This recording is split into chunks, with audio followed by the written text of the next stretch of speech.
मलिक साहब। सर मैं I am really grateful आपने ये दिया। वैसे तो ये जो नशिस्त है इसका तरीक़ाकार रूल्स ऑफ प्रोसीजर और आइन दोनों में दिए गए, तो आइन की बात पहले करते हैं। आज आइन के मुताबिक आर्टिकल 108 क्लियरली, कौन सा article? Article 108। For brevity of things अगर इजाजत देते हैं तो मैं पढ़ भी देता हूं। पढ़िए जी जरा। गुजारिश ये है सर कि इट क्लियरली सेज कि कोई और business to the exclusion of elections के अलावा after a general election a provincial assembly shall at its first meeting and to the exclusion of any other business elect from amongst its members a speaker and a deputy speaker, and so often as the office of the speaker and deputy speaker becomes vacant, the assembly shall elect another member as the speaker or as the case may be deputy speaker. So whatever we are saying, Rana साहब का क्योंकि ये case of first impression है, इससे कबल इस तरह की सूरत हाल एक दो मौके पर आई पर इतनी बड़ी नहीं आई।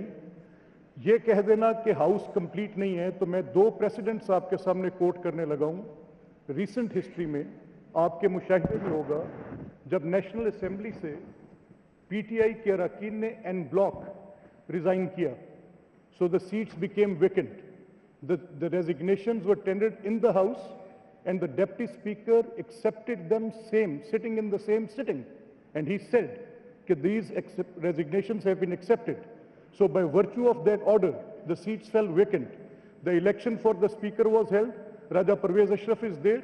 It was no pronunciation of any court what Rana Sahab is saying. I respect his view.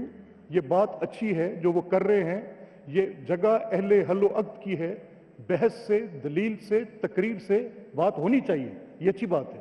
लेकिन अगर हमारे पास प्रेसिडेंट हो और वो प्रेसिडेंट ये कह रहा हो कि वहां पर इलेक्शन ना सिर्फ स्पीकर का हुआ, डेप्टी स्पीकर का हुआ, दुरानी साहब is still the deputy speaker, prime minister was elected and simultaneously other seats जो वेकेंट सीट्स थी, तो मैं कहना ये चाह रहा हूं कि जो ये बात की जा रही है कि ये नशिस्तें पूरी नहीं हैं, द मैटर इज सब जुडिस। इलेक्शन कमीशन के वो इख्तियारात हाई कोर्ट के ऐन बराबर हैं, उनके पास वही इख्तियार है।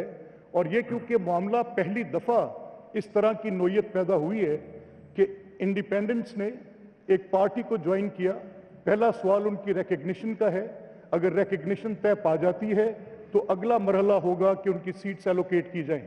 लेकिन ये जो प्रोसीजर आपने अडॉप्ट करना है, ये आर्टिकल 108 के ताबे करना है, और इसमें कोई और conduct, not a single word, कोई डिबेट, कोई कलमा, ये प्रोसीजर से बालातर है वो आइन जो कहता है कि to the exclusion of any other business just the election, just the election.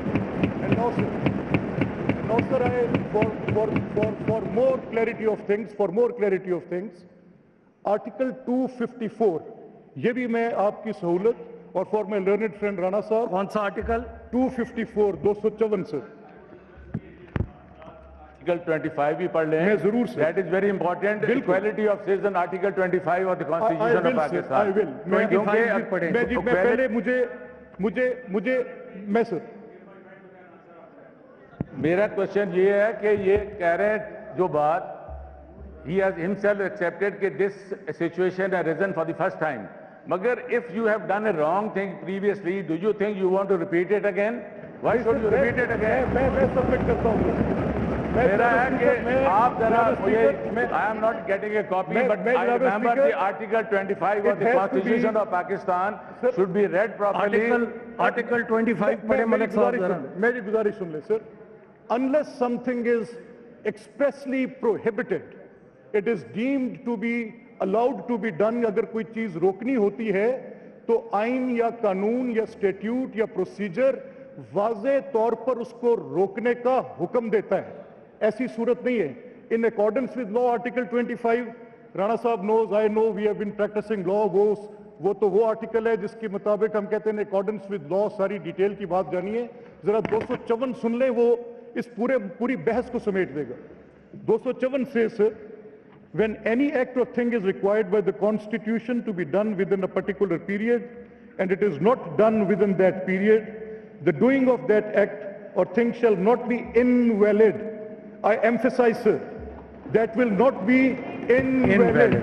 I emphasize again, or otherwise ineffective, or otherwise ineffective, or otherwise ineffective by reason only that it was not done within that period. So my submission is, sir, that we have convened this House with the agenda. Agenda was issued by the Assembly. Agenda is for yesterday for administration of oath and today for election of the speakers. And in any case, as my colleague has said, ये जो हुक्म कर रहे हैं, अगर ये देख तसव्वुर कर भी लिया जाए कि प्रोपोर्शनेट रिप्रेजेंटेशन, तो 6.4% वो हैं जो अभी तक नहीं आए 27 member. It is about votes. ये गिनती है कि किस तरफ कितने बैठे हैं. जमहूरियत तादाद पे है, जमहूरियत नंबरों पर है sir. It is about numbers. You have to count them. If I am sitting here with 225 members, if these 6% are even not there, so it is inconsequential, sir. इनकी बात खत्म हो जाए फिर. By any length of imagination, can we construe कि अगर ये 26 अराकीन जो कि मैटर सब जुडिस है और आपके इल्म में है, आपसे बेहतर कोई नहीं जानता, ये सारे अराकीन जानते हैं कि जब कोई मैटर सब जुडिस होता है तो ये ऑगस्ट फोरम उस पर बात भी नहीं कर सकता सर. इट इज सब जुडिस.